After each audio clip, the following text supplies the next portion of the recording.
1 अप्रैल 2027 से नई जनगणना स्टार्ट होने वाली है। अब ये नई जनगणना के क्या मायने हैं और इसमें क्या क्या पूछा जाएगा, उसके बारे में जो है आज हम चर्चा करते हैं। गृह मंत्रालय द्वारा 1 अप्रैल 2027 से नई जनगणना की जो शुरुआत होने वाली है, तो इसके पहले इसके दो फेज है। 1 अप्रैल 2026 से स्टार्ट होगा और जो दूसरा फेज है वो 1 अप्रैल 2027 से स्टार्ट होगा। लेकिन इस जनगणना की शुरुआत किस काल से हुई है? अगर मैं बात करूं इतिहास की, तो सबसे पहले आता है वैदिक काल। वैदिक काल में जो है कहना चाहिए आपकी जनगणना की शुरुआत हुई थी, जो कि 9 मात्र थी, ठीक है। उसके बाद मध्यकाल में अबुल फजल की जो बुक है आईने अकबरी, उसमें भी एक वर्णन किया गया है कि जो है अकबर के द्वारा जनगणना करवाई गई थी, ठीक है। फिर बात करते हैं ब्रिटिश काल में। ब्रिटिश काल में जो वायसराय थे लॉर्ड मेयो, 1872 में इनके माध्यम से एक असमकालीन रूप से जो है जनगणना करवाई गई। असमकालीन मतलब कि उस क्षेत्र की, उस स्टेट की अलग जनगणना, मतलब कि एक टाइम पीरियड में सभी स्टेट की जो है जनगणना नहीं करवाई गई, ठीक है। उसके बाद 1881 में लॉर्ड रिपन के द्वारा, क्योंकि उस टाइम में जो वायसराय थे लॉर्ड रिपन थे, उन्होंने जो है समकालीन जनगणना करवाने की शुरुआत की थी, ठीक है। समकालीन मतलब सभी क्षेत्रों का एक साथ जनगणना करवाना। स्वतंत्र भारत की अगर मैं बात करूं तो 1 अप्रैल 2027 की जो जनगणना है वो स्वतंत्र भारत की 8वीं और ओवरऑल देखा जाए तो 16वीं जनगणना है, ठीक है। अब इस जनगणना के क्या मायने हैं और इसमें जो है क्या क्या पूछा जाएगा, ठीक है। तो हुआ ये कि 1 अप्रैल 2027 की जो जनगणना है वो भारत की पहली डिजिटल जनगणना है और पहली ओवरऑल राष्ट्रीय जातिगत जनगणना। इसके पहले जो जातिगत जनगणना की जो शुरुआत हुई थी वो 1921 में हुई थी, ठीक है। मतलब उस टाइम पे SC, ST और OBC के लिए जो अलग से जनगणना करवाई गई थी।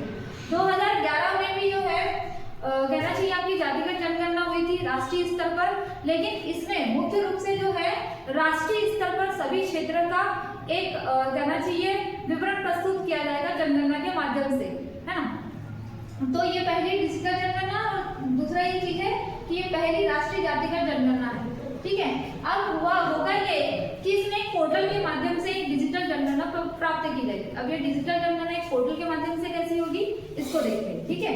तो इस पोर्टल के माध्यम से 16 भाषाओं में विवरण प्रस्तुत किया जाएगा। 16 भाषाओं में विवरण क्या है? 16 भाषाओं में कैसे प्रस्तुत किया जाएगा कि भाई पहला फेज के बारे में, दूसरा फेज के बारे में जानते हैं, ठीक है। उसके बाद इसके बारे में बात करते हैं। इसमें जो पहला फेज है वो 1 अप्रैल 2026 मतलब आज से जो है इस जनगणना की शुरुआत हो चुकी है। 1 अप्रैल 2026 से 30 सितंबर 2026 तक की चलेगी, जिसमें आपको क्या पूछा जाएगा? मकान की जनगणना। अब मकान की जनगणना कैसे? उसमें तो एक है ना कि भाई आपके मकान में पानी की व्यवस्था है, आपके मकान में बिजली की जो है सप्लाई हो रही है या नहीं हो रही है, आपके जो परिवार की जो संपत्ति है, पारिवारिक जो संपत्ति है वो कितनी है, और इसके अलावा जो है क्या क्या सुविधाएं आपके इस मकान को उपलब्ध है ना, ताकि हम कल को जो है आपसे टैक्स की वसूली कर सके आराम से। मतलब आप जो है आप हमारे टैक्स के दायरे में आ चुके है ना। दूसरा जो फेज है, हाँ इसमें एक और रीजन ये है कि 30 सितंबर 2026 में आपके जो हिमाचल प्रदेश है, हिमाचल प्रदेश, जम्मू कश्मीर, उत्तराखंड, लद्दाख वाला जो क्षेत्र है ना, इन क्षेत्रों में सितंबर के टाइम पे जो है जनगणना करवाई जाएगी। इनकी अलग से क्यों करवाई जाएगी?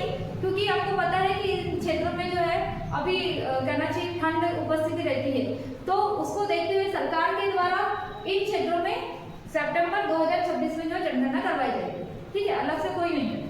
फिर दूसरा जो फेज आएगा 1 अप्रैल 2027 से स्टार्ट होगा। इस जनगणना में जनसंख्या की गणना की जाएगी। जनसंख्या की जो गणना है वो कैसे की जाएगी?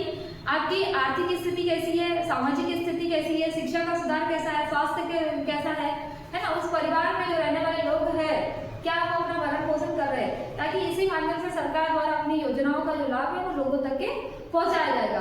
तो ये 2 फेज में होने वाला है, ठीक है। दूसरी ये चीज ये है कि इसमें 34 विवरण पूछे जाएंगे, है ना, कि आपके परिवार में कितने लोग हैं, आपके परिवार में कितने लोग शिक्षित हैं, ठीक है, फला, ठीक है। इतने सारे लोगों का जो है विवरण मतलब जो सरकार के द्वारा इतना विवरण पूछा जाएगा और एक पोर्टल के माध्यम से।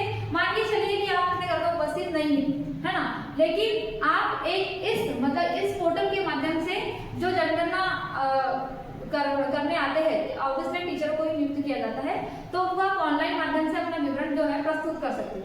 कंपलसरी नहीं है कि आप अपने घर में होना जरूरी है, ठीक है। तो एक पोर्टल के माध्यम से जो है ये जनगणना करवाई जा रही है। तो अब इसमें से इसका जो शुभंकर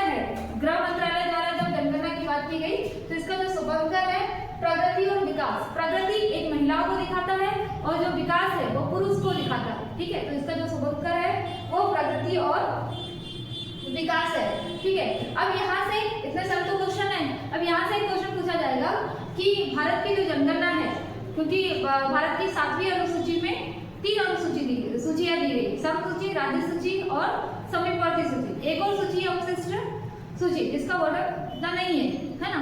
तो जो जनगणना है वो किस सूची के अंतर्गत आता है, ये मुझे आप कमेंट बॉक्स में बताइए। ठीक है, थैंक यू।